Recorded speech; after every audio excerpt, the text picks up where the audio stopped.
ఓం శ్రీ గురుభ్యో నమః. అందరికీ నమస్కారం. ఈరోజు మనం సభా లక్షణం గురించి తెలుసుకుందాం. సభా లక్షణం అంటే వేదిక అని అర్థం. ప్రతి నర్తకుడు మరియు కళాకారులందరూ తన విద్యని ప్రదర్శించేటటువంటి రంగస్థలాన్ని అంటే స్టేజీకి సంబంధించినటువంటి లక్షణాలను భరతుడు నాట్యశాస్త్రంలో రంగపూజా విధానంగా వివరించడం జరిగింది. ఆ రంగదేవత పూజా విధానాన్ని డిప్లొమా కోర్సులో మనం సవిస్తరంగా తెలుసుకుందాం. కానీ సర్టిఫికేట్ కోర్సులో సభా లక్షణం ఉంది కాబట్టి ఆ సభకు సంబంధించినటువంటి ఒక చిన్న శ్లోకాన్ని మీ ముందు వివరిస్తాను. సభాకల్పతరుర్భాతి వేద శాకోభశోభితః శాస్త్ర పుష్ప సమాకీర్ణం విద్వద్ భ్రమర సంయుత. ఈ విద్వద్ భ్రమర సంయుత అనేటువంటి మాటని విద్వద్ భ్రమర శోభిత అని కొన్ని గ్రంథాల్లో కూడా వివరించడం జరిగింది. మనం ఎక్కువగా విద్వద్ భ్రమర సంయుత అని పలకటం జరుగుతూ ఉంది. సభ అనేది ఎలా ఉండాలి అంటే కల్పతరువులాగా ఉండాలి. కల్పతరువు అంటే క్షీరసాగర మదనంలో ఉద్భవించినటువంటి కల్పవృక్షం స్వర్గలోకంలో ఉంటుంది. ఏం చేస్తుంది ఈ కల్పవృక్షము అంటే మన మనసులో ఉన్నటువంటి చింతలని, మన మనసులో ఉన్నటువంటి కోరికలని తీరుస్తుంది. అటువంటి కల్పవృక్షంతో ఈ సభని పోల్చడం జరిగింది.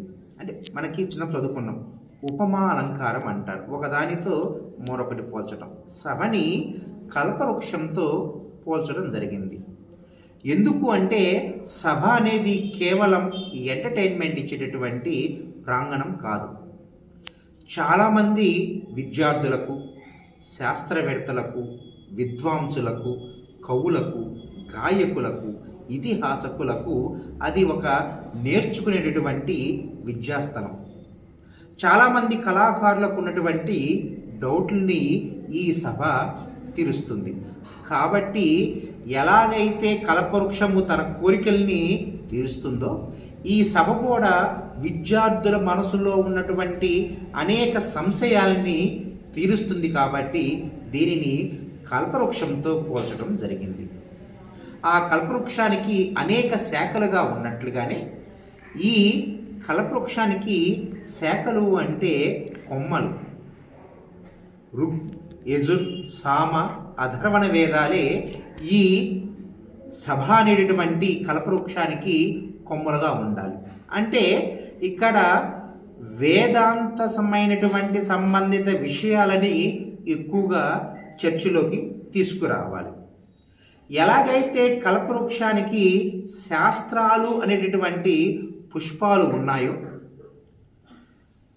ఈ సభకి శాస్త్రాలు అంటే నాట్యశాస్త్రం, సంగీత శాస్త్రం, విద్య, వైద్యం, అనేక సాంకేతిక శాస్త్రాలలో ఉన్నటువంటి సంబంధిత విషయాలను మాత్రమే మనం చర్చించాలి. అంటే ఈ సభ కల్పవృక్షంలాగా కోరికలను తీర్చాలి, వేదాంత సంబంధించిన విషయాలని చర్చించాలి, శాస్త్రాలకి సంబంధించినటువంటి విషయాలని చిన్నారులకు అర్థమయ్యేటట్లుగా ఉండాలి.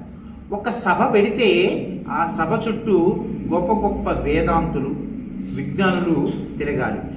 ఎలాగైతే కల్పవృక్షం చుట్టూరు ఆ పారిజాతాల చుట్టూ భ్రమరాలు తిరుగుతూ ఉంటాయో ఒక గొప్ప సభ పెట్టినప్పుడు విద్వాంసులు దాని చుట్టూ భ్రమరాల్లాగా తిరగాలి.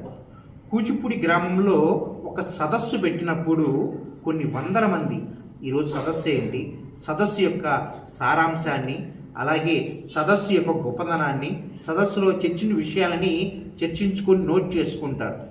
అలా ఉండాలి సభ. కానీ ఈనాడు కొంచెం బాధాకరమైన విషయం ఏంటి అంటే చిన్నారులందరూ, పెద్దవారందరూ, అతిథులందరూ, ఈవెంట్ మేనేజర్లందరూ మనం పవిత్రంగా భావించేటటువంటి సభా మండపం మీద చెప్పులు వేసుకుని తిరగటం, కనీసం జ్యోతి ఎటువైపు వెలిగించాలో తెలియనటువంటి స్థితిలో ఉన్నారు. శాస్త్రాన్ని తెలుసుకొని చిన్నారులు మీరైనా సరే ఆ సభని గౌరవించండి. ఎందుకంటే ప్రతి గురువు ఈరోజు బతుకుతున్నాడు అంటే గొప్ప కళాకారులందరూ 4,000 నోట్లోకి వెళ్తున్నాయంటే ఆ సభని గౌరవించడం వల్లే. సభ అంటే సరస్వతి, సభ అంటే అమ్మ. మన అమ్మని అవమానిస్తే మనం ఎట్లాగైతే బాధపడతామో, మన నాట్యం చేసేటువంటి సభని కూడా ఎవరు అగౌరవపరచుకోకుండా నేటి విద్యార్థులందరూ చూడవలసిందిగా కోరుకుంటున్నాము. దీన్ని అభినయ దర్పణంలో నందికేశ్వరుడు ఈ విధంగా వర్ణించాడు. ఈ శ్లోకము నాట్యశాస్త్రంలో కూడా చెప్పడం జరిగింది.